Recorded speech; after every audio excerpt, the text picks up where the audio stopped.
Ya Masya Allah. Yang menemukan Danau Toba itu siapa? Orang Arab. Begitu dia ditemukan Danau Toba, dia bilang subhanallah toyib, toyib, subhanallah toyib. Orang Batak nggak bisa bilang toyib, jadi Toba. Sekarang like Toba. Padahal itu awalnya bahasa Arab. Toyib artinya indah bagus, indah bagus. Sama dengan Kepulauan Maluku. Yang menemukan itu orang Arab. Al-Muluk, raja-raja kerajaan. Kerajaan Tidore dan Ternate. Orang Maluku tidak bisa bilang Al-Muluk, Al-Muluk. Kan itu Al-Quran kan? Mereka bilang Maluku, sampai sekarang Maluku. Jadi yang pertama menemukan kepulauan dan Danau Toba itu orang Arab.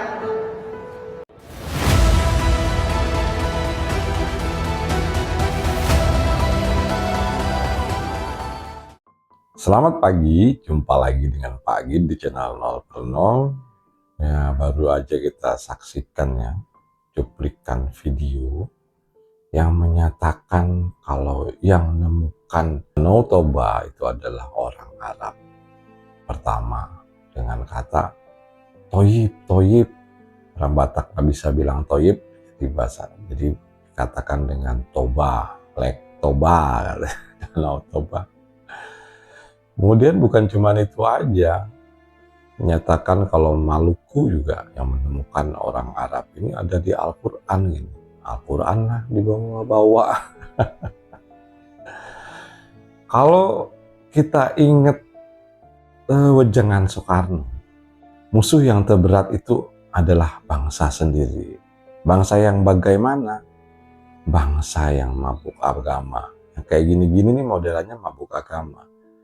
Dan kalau kita perhatiin ya orang-orangnya model begini ya, yang menyatakan juga Borobudur itu menurut Al-Quran itu buatan zaman Nabi Sulaiman gitu. Aduh, semuanya diklaim oleh orang-orang model-model begini kalau ini adalah dari Arab semua. Kemudian yang diklaim bukan cuma Danau Toba saja dalam hal ini. Ini ada Maluku juga gitu. Maluku juga diklaim yang nemuin orang Arab. Nggak ada, ini ajaran siapa dan Islam apa sih yang kayak begini nih? Semuanya diakuin dari Arab. Mendingan ente yang ngomong itu pindah aja dah ke Arab, biar tenang negeri ini ya nggak?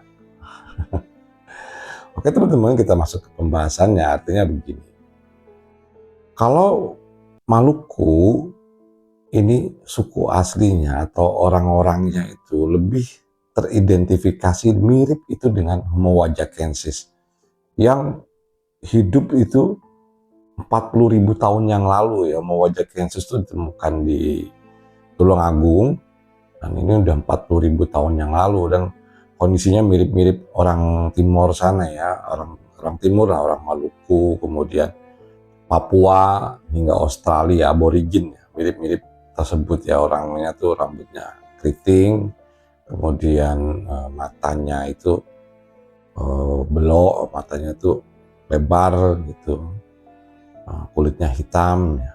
Seperti itulah identifikasinya. Nah, ini menyatakan kalau secara logika aja yang namanya Nabi Ibrahim ini di bawah Homo wajakensis, artinya lebih tua Homo wajakensis tentang Ibrahim. Ibrahim itu dikatakan 4.400 sampai 5.700 tahun yang lalu lah. Ini 40.000 tahun.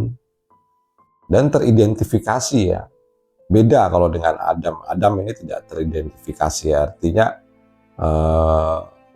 itu menurut, artinya ini adalah kisah mitologi soal Adam. Jadi identifikasinya nggak jelas. Kalau Homo wajakensis ini jelas 40.000 tahun yang lalu. Homo wajakensis ini itu disebut istilahnya sukunya itu Melanesia. Melanesia ini memang suku asli Indonesia itu yang seperti itu. Beda dengan yang kalau kita lihat yang di Toba itu Austronesia di sana. Ini pendatang ya kira-kira 2.500 atau 5.000 tahun yang lalu, sekitar segitu, itu datang dari Taiwan. Ya rumputnya hampir sama, itu mirip dengan orang-orang Melayu ya, Malaysia, ya, Vietnam, Thailand. Nah, itu masih satu rumpun dengan itu Austronesia. Nah kalau udah di Indonesia, misalnya di Pulau Jawa atau apa, ini udah ada yang campuran, yang artinya Austro-Melanesia. Jadi itu campuran Austronesia dan Melanesia. Kalau orang Arab, apalagi orang Persia, itu ya baru masuk di abad-abad ke-8, abad ke-7 pada saat penyebaran agama Islam. Tapi itu pun masih ditolak sama orang Nusantara, yang artinya Islam itu mulai berkembang itu di abad ke-15, ke-16 setelah Wali Songo mulai mengajarkan dengan metode-metodenya. Ya, itu kita balik ke sejarah. Jadi seperti itulah gitu. Jadi yang menemukan Danau Toba itu jelas-jelas adalah Austronesia, ya, para pendatang gitu. Para pendatang 2500 atau 2500 sampai 5000 tahun itu sebelum Masehi. Jadi kalau dihitung dari sekarang ya 4500 sampai 7000 tahun yang lalu udah masuk ke situ. Artinya ditemukan ya sekitar masa-masanya Nabi Ibrahim. Orang itu kalau belajar ya bukan cuma Al-Quran saja gitu. Banyak buku-buku yang tentang sejarah ya, tadi misalnya Homo sapien gitu ya.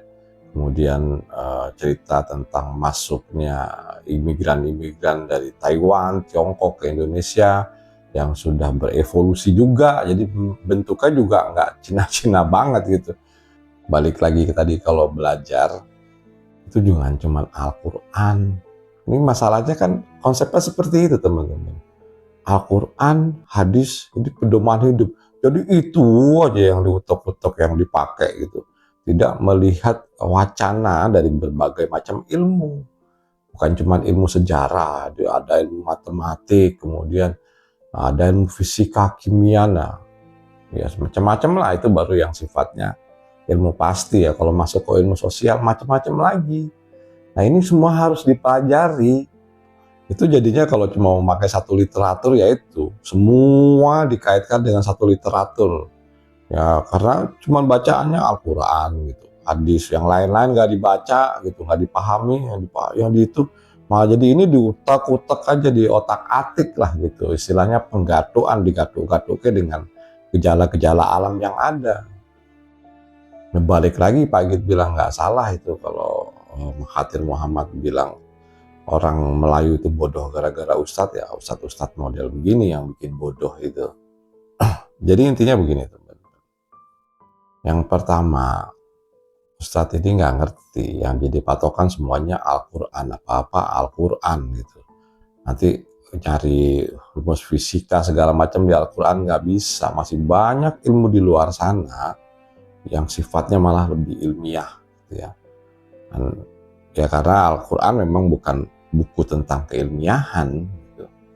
Nah, di luar sana tuh masih banyak buku ilmiah yang harus banyak dipelajari supaya jadi cerdas, nggak jadi bodoh. Ini dapatnya itu buat bodohin orang.